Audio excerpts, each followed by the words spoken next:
45%. Literally, just let that number sink in for a second. If you're a local service business running Google Ads today, nearly half of all the leads you're paying for could be absolute junk. We're talking wrong numbers, obvious spam, or out-of-area requests. Almost half of your hard-earned budget just evaporating right in front of you. Welcome to The Explainer. I am absolutely pumped to have you with us today. We are going to dive straight into the ultimate, no-nonsense playbook for dominating Google Local Services ads, or LSAs, in 2026.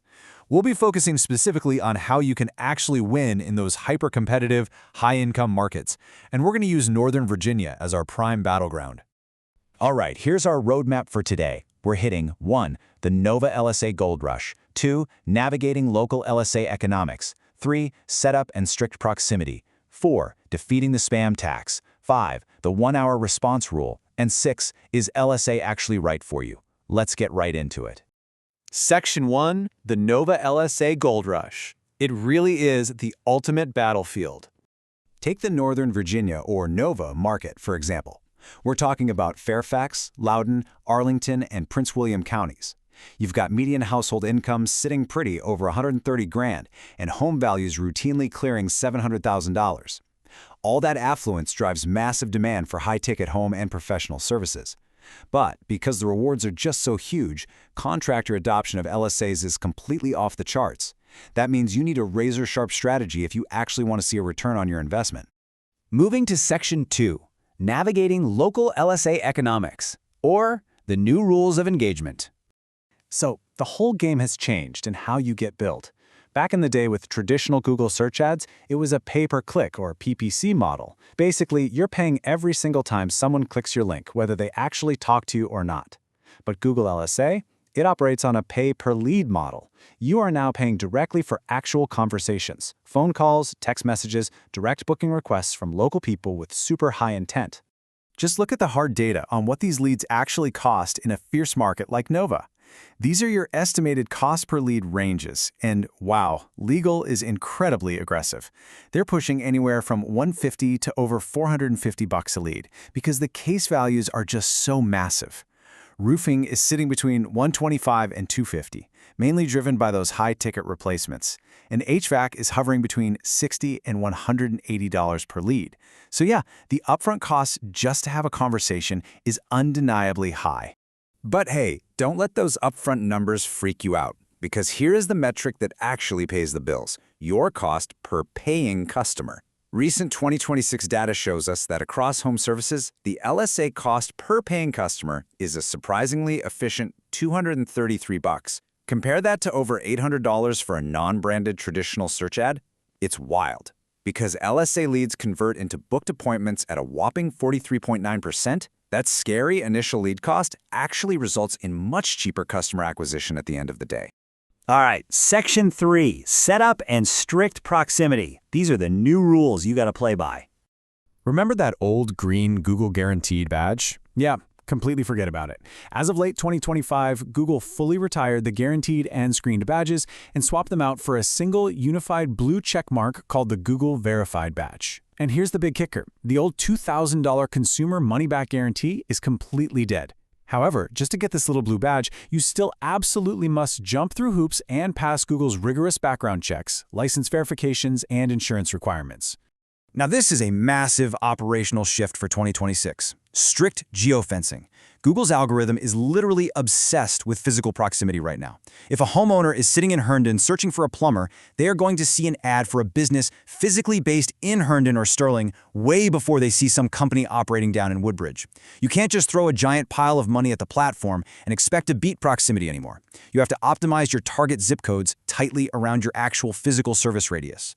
Which brings us to a structural shift that kicked off in mid-2025. Basically, your Google Business Profile is now your LSA review engine.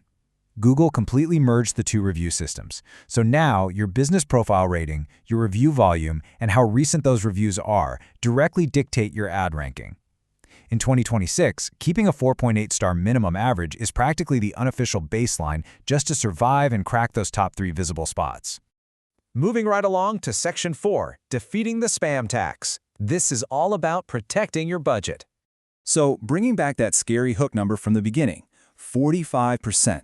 Across the board, data shows that roughly 45% of all LSA leads can just be unbookable spam, wrong numbers, or people shopping totally outside your service area.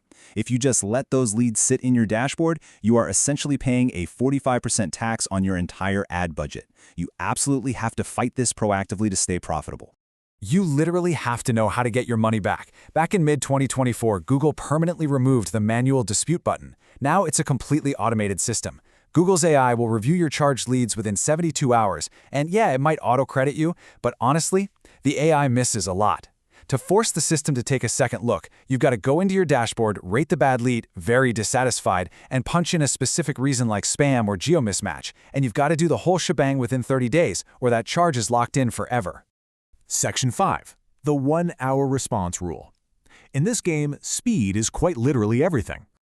I wasn't kidding about speed. Look at this stark contrast in these booking rates. Contractors who actually answer or reply to an LSA inquiry within 1 hour, they're booking roughly 31% of those leads. But if you drag your feet, wait 24 hours, or let those calls roll over to voicemail, your booking rate crashes all the way down to 15%. And honestly, it gets way worse than just losing that single job.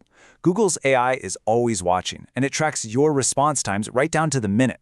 If you're consistently missing calls or sending out slow text replies, the algorithm basically flags you for operational incapacity. It decides your profile as less reliable, and it will actively penalize your future ad rankings, happily handing your top spot right over to a faster competitor. Finally, Section 6, is LSA right for you? Let's do a quick reality check. We really need to step back and ask, who actually wins on this platform? Because the hard truth is, even with the insane ROI potential we've talked about, this specific ad type is not a magic bullet for every single local business out there. So here is the real breakdown. You are going to crush it on LSA if you've got a dedicated, lightning-fast dispatch team, a 4.8 star rating or better, and you offer high-ticket or fast turnaround emergency services. On the flip side, you should absolutely avoid LSAs if you're letting calls go to voicemail during the day, if you've got bad or just stagnant Google reviews, or if you're trying to fake a presence in cities where you don't actually have a physical address. Don't waste your money. Look, LSAs are absolutely brilliant for capturing that immediate, high-intent panic moment, like my pipe just burst and my basement is flooding. But they are a supplement. They're not a standalone marketing system. True market domination requires what we call the 60-40 budget split strategy. You allocate 60% of your budget to standard Google ads and solid SEO for consistent, steady volume, and you keep 40% in LSAs to ruthlessly capture those immediate, high-intent emergencies. I'm going to leave you with this one hard-hitting reality about the 2026 landscape. LSA is a ruthless auction, period. If you aren't willing to match where your competitors are bidding and you don't run a super responsive operation, Google is simply going to hand your spot to someone who will. So what does this all mean for you? The ultimate question is, are your operations truly fast enough to win that top spot today?